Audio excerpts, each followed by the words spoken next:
Hi guys, for today's video, samahan niyo po akong gumawa ng pork barbecue. So, bale, ang ginawa ko, minarinate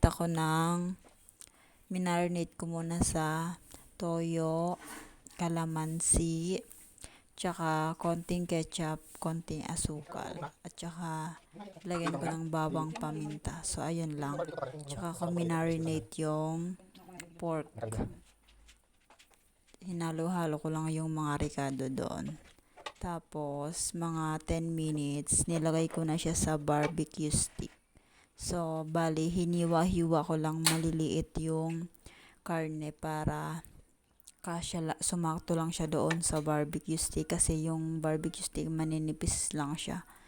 Medyo, mabili siyang matupok ng apoy kung ilalagay mo na siya sa paglulutuan. So, kaya ayun, ang ginawa ko, ninipis ko lang yung mga karne para madali din siyang maluto. So, yun lang. Kasi actually, minamarinate ko pa lang to kasi next week or next days, another day pat namin to lulutuin. So, yun lang for today's video. Bye bye. Thank you for watching.